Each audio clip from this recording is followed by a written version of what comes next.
closer. Hi.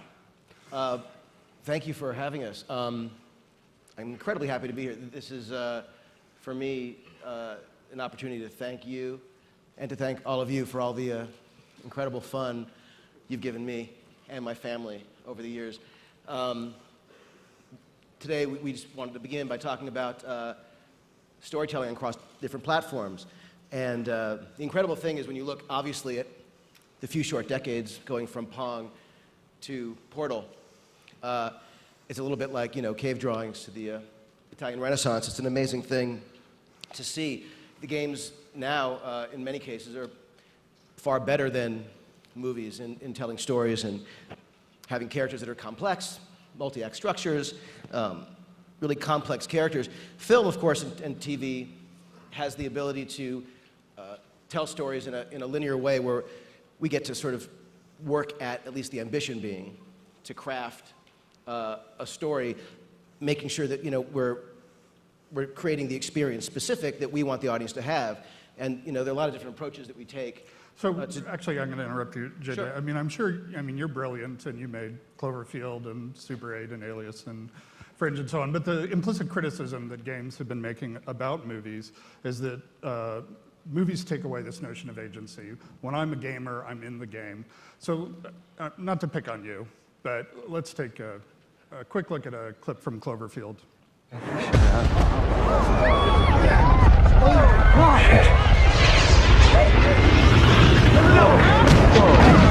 Go, go, go, go, go, go, go! I completely understand. That's pretty good.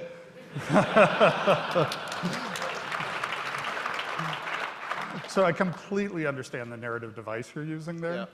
But, I'm looking at that as a gamer and I'm saying, put the camera down and fucking run. And you won't let me do that, right? Yeah, well, I hear you. First of all, the logic of someone continuing to shoot, if you go to YouTube, you see many examples of people that you think, well, what wouldn't they just fucking run? And they don't necessarily. But I also feel like what you're saying is actually a problem that I have in games sometimes where, players are often driving the scene in the wrong direction. Robbie, do we have that clip, that Half-Life 2 clip? The lab. Can we just play that real quick? My goodness. Gordon Freeman. It really is you, isn't it? I found him wandering around outside. Bit of a troublemaker, isn't he? We owe a great deal to Dr. Freeman, even if trouble does tend to follow in his wake.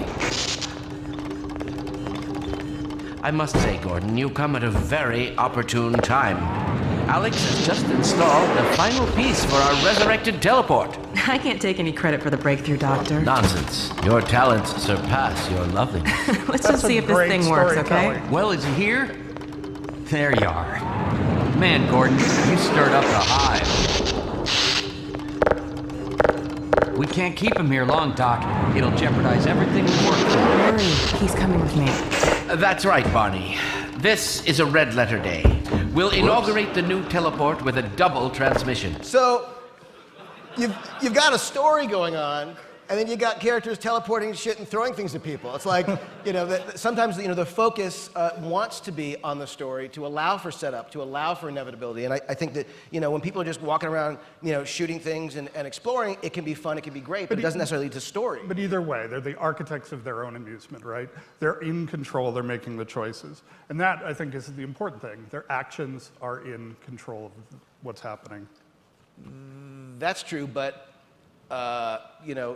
I think for me the issue is when you have a character who's your proxy in a movie or a TV show, and look, we've all seen examples of idiots in stories and idiots in movies who, you see a Friday the 13th movie and you just go, oh yeah, those people are stupid. You don't go outside when all your friends are getting killed and it's dark and you hear noises, but the truth is that at least those characters can talk. At least they can actually experience things. I mean, how many times do we have that other Half-Life 2 clip? Please, I don't mean to beat up on you. Do we have another Half-Life 2? Oh, here's Eli now. All right, good. You keep right up. Eli, look who I found in the airlock. Gordon Freeman. Let me get a look at you, man. My God, you haven't changed one iota. How do you do it? Now, let's see. The last time I saw you, I sent you up for help after the resonance cascade. I never thought it would take you this long to get back to me. Welcome to the lab, anyway. It's not Black Mesa, but it served us well enough. It's going to be a lot more like Black Mesa with Gordon here to help. Right you are. MIT graduates are few and far between these days. We'll get you out of that hazard suit and back into your lab coat where you belong. Let me just finish up some work and I'll see what I can dig up. Dr. Freeman, it's been a real honor. I'm looking forward to working together. Feel free to look around.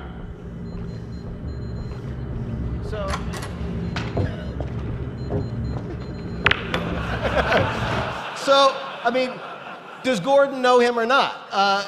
You know, the players are often asked to like imprint themselves and connect with and relate to insanely mute, you know, empty vessels, characters that don't exhibit or communicate, you know, behavior in a way that you would. So I think it's an as frustrating experience in a lot of ways. And I agree that sometimes characters in movies don't do what you want and do film something instead of run. But at least they're able to, you know, have compelling scenes with compelling dialogue. But when you and I are playing Left 4 Dead, we don't say, and then Nick saves Coach. We say, when you manage to get yourself knocked off and you're hanging from the ledge by your fingers and I come over and save you, it's about us. It's about what we're doing. It's our story. That is true. But the thing is that with stories and not just experiences, and I'm, you know, no pun intended, game for both, but the truth is that a movie or a TV show, when it's well done, and it's always the ambition, never, it's not a guarantee, but the ambition is always to tell a story that requires, like I mentioned, you know, setups and payoff. There's machinery that you're hiding. There's a story that you're purposely telling. For example, there's, do we have the, there's a clip from Jaws. Can we just play that real quick? What? Damn it, Martin! This is compressed air. Well, what the hell kind of a knot was that? You pulled the wrong one. You screw around with these tanks and they're gonna blow up. You know, you watch the scene and what you're thinking is that it's really a scene about how Brody doesn't really fit in. He doesn't understand, you know, the knots. He doesn't understand, you know, how to work and live and be on a boat. He's someone who's not gonna survive this. And then, of course, this is all set up for the end, if you'd run the second clip.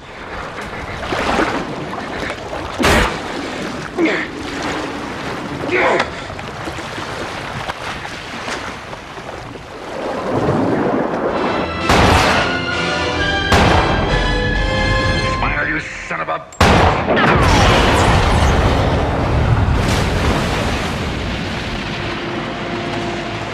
So I hope I didn't ruin the ending for you. But the idea here, of course, is that the thing that you think is about one thing, this character moment, is really a setup about the ending of the movie. And it's obvious to us now in retrospect because we all know it. I remember years ago I was traveling somewhere and I was kind of jet lagged and I got there and I was like, oh, I just felt so out of it.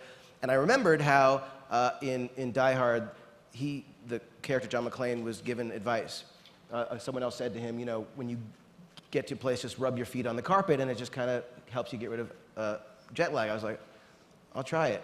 So I'm sitting there in my hotel room rubbing my feet on the carpet and I suddenly realized the only reason they did that was so he wouldn't have his fucking shoes on later so he'd step on glass. It was a complete setup in the movie. It had nothing to do with jet lag. It was just a setup and I realized I had bought it, you know, hook, line, and sinker. But the thing is that those moments, those beats, whether they be, you know, technical like that or emotional in terms of what a character is missing, you know, something that he or she doesn't have and desperately wants, these things provide a certain inevitability, I think, for characters that sometimes games don't necessarily allow. But that's something that games are trying to take advantage of. I think it's something we've all learned from the movies and are starting to apply. Can we see the Wheatley clip? Bring your daughter to work day. That did not end well. And 40 potato batteries. Embarrassing. I mean, I realize they're children, but still, you know, low-hanging fruit and all that. Barely science, really, is it? Baking soda volcano. Well, you know, at least it's not a potato battery, I'll give it that, but it's not terrifically original, is it? You know what I mean? Not exactly primary research, even within the child sciences. I'm guessing this wasn't one of the scientists' children. You know, I don't want to be snobby, but let's be honest, it's got manual labourer written all over it, hasn't it? I'm not saying they're not as good as the professionals, you know, they're just a lot dumber. Look at that, it's growing right up into the ceiling. The whole place is probably overrun with potatoes at this point, isn't it? At least you won't starve, though. So initially, it's sort of like Die Hard. You think this is just a throwaway gag, right? And then it turns out the potato battery is a central plot point in the final act of the movie. And you're also learning about Wheatley that he has this inferiority complex. He's insecure about his own intelligence, and that's also a critical, it's leading you towards the resolution of the entire game. One of the great things about this also is that it's under the player's control as to how much of this world they're going to explore. It's really their choice, and there are lots of things that play as the users deciding how they're going to navigate through this experience. And it's that self-paced notion that actually psychologists use to talk about optimal experiences that I think is really critical, and something that movies could really think about, is how to give the control of that absorption over to them. One of the advantages we have is that as we embed more and more potential experiences, it gives people the opportunity to have multiple playthroughs. Which is, by the way, something that we try to do in movies as well. I mean, a lot of times when we're developing a story or a script or a scene, we'll think about how does it work upon first viewing, how does it work upon multiple viewings. Invariably for me, when I see a movie more than one time, I notice things that I didn't see the first time. I think it's not uncommon, and we even go into a sort of deeper, crazier, and more insidious process of trying to figure out what things can we hide that people will find over time. Because even though I know that it's probably a very sort of niche group of people who would spend time single framing through a scene or a whole movie, that there are those people, and that very sadly I think I'm one of them. And the idea is, what kind of stuff would I love, or the people with whom I work, what would we love to find or to see or to do? So as one little example, do we have that clip from Star Trek? Arrival at Vulcan in 5 seconds. 4, 3, 2. Emergency invasive. Remain in port. So if we could just rewind that clip just a little bit, just to go back to that one point, please. So you'll see as they're there and they're looking at all the debris that's out there, curiously, R2-D2 is right there. Now, but that's the kind of crap that we do all the time, and it's, probably 90% of the stuff people don't find, but it's the kind of thing that makes us happy, and we feel that it's not a game, and it's definitely not as rich an experience as the stuff that Valve does, but it allows for people to sort of have additional experiences, and I think that no matter what, this kind of stuff isn't really what's important and what's central. It's about kind of focusing the story, and with all the bells and whistles and all the kind of distractions and hiding the machinery, regardless, the machinery is there for a reason. It's the sort of spine of the story. So now I have to go back through all of your movies looking at debris to figure out which movies you're going to direct next. Hey, look, it's Winnie the Pooh. So anyhow, this is something where we completely agree. Focus is super important. And we had to spend a bunch of time with the Portal 2 ending and play testers to the point where not only did it seem possible that you could shoot a portal to the moon, but it was the obvious thing to do, and yet the player felt incredibly creative for coming up with that as a solution. So we agree that figuring out how, when players are constantly trying to optimize, we give them a focus that allows them to isolate on the variable that we want them to optimize. That point is great, because I think that it is what movies and TV shows try to do as well, even though clearly it is a predefined experience, a movie. The truth is it's all about this illusion of free will. And if there truly is a story to be told, and there are certainly games that are more about exploration and experience rather than moral and inevitability, the fact is that we're always trying to hide the machinery. So whether it's a hierarchy system in a game where there's the illusion of free will and characters believe they can kind of go and do anything, but the truth is you're always leading them to sort of certain, sort of critical moments that ultimately will add up and tell a story. Or in a movie where you want characters to do things that feel legitimate, organic, and real, and yet what we're actually doing is like a magic trick, misdirection, and manipulating an audience to experience something over time. I think it's a harder thing in games, frankly, though, to get that kind of experience, to hide that machinery sometimes when it was not full of action. One of the things that movies can do is set things up in a way that make you deeply care. I mean, this is not a surprise to anyone in this room, of course, but if you don't care about the characters, nothing matters. No explosion, no special effect, no spaceship flying will matter to anyone at all if you do not love and care about the people in the story. Here's one example, if you could play that clip from Die Hard. Kids would love to have you at the house. They would have. I would too. So it's a little moment, but it's one of those things I think is really important. You know, Die Hard spends 23 minutes investing in these characters, which, you know, is actually a considerable amount of time for you to be sitting there watching stuff that isn't action, and frankly is not what you remember as being Die Hard. One of my favorite movies, Back to the Future, spends 32 minutes before Marty McFly goes back in time.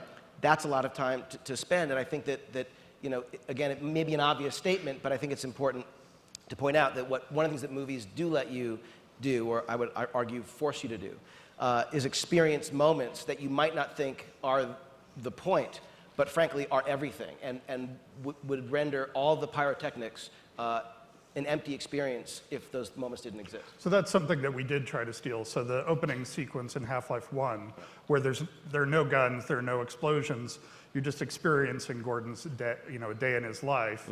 Another example where we've tried to steal that same idea from movies, I think we illustrate with this clip about Dog and Alex. Now let me call Dog. He loves to play fetch. Dog! Come!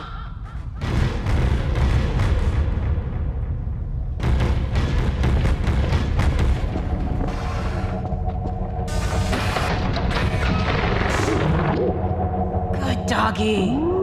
Gordon, this is Dog. My dad built him to protect me when I was a kid.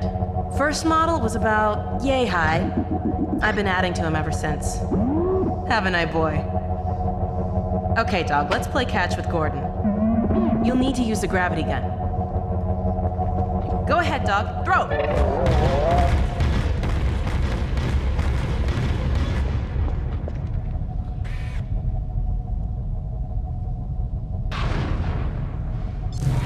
Good catch! So ostensibly, in sort of gamer terminology, you're getting a new weapon, and that's pretty exciting. But at the same time, we're telling you a lot about Alex, her relationship with her father, that she was somewhat lonely, that she's a little bit playful. And all of this is coming through while you're getting this cool new weapon. So in that sense, I think we both agree games and movies really take advantage of the power of discovery, of that mystery. I agree. No, I think brings so much to storytelling. I think that's true. I mean, obviously, for anyone who's played Portal, you begin that game with no sense of who you are, why you're there, what it means, and it's an incredible mystery that pulls you forward. And I would say that in a way, the whole that whole game is really about following that mystery and trying to understand who you are. It's obviously a very different experience than that of film, but the crazy mystery that is, GLaDOS compels me to move forward and try to figure out, what's going on. And I think that that's the thing that made me love that game, is that the entire experience of it was really an exploration of GLaDOS, and sort of the more you played, the more you learned, the more you felt. And that, one of my favorite moments in any of your movies is in Cloverfield, where you've got all this craziness, all this great CG on the screen, but when the woman goes behind the screen and she explodes, just how much that means for her and how much it means about what's going to be coming for the characters who left. It was like, that for me was just an incredibly awesome moment. And we need to be able to do more of that in games. Well, first of all, your taste is sick, and I appreciate that enormously. No, I love that you like that. But I would say that, obviously I play your games. I love the experience of playing your games, and it's always funny to hear when, someone whose work you admire as much as I admire yours, when you hear that there's any kind of appreciation or influence, from the stuff that we do. And I would say that, it's something that I think would be fun to work with you on, and we have, So what we're actually doing here, and most of you have probably guessed, is we're recapitulating a series of conversations that have been going on. This is what happens when game and movie people get together. And we sort of reached the point where we decided that we needed to do more than talk. Yeah, and there's an idea that we have for a game that we'd like to work with Valve on. Yeah, and we're super excited about that.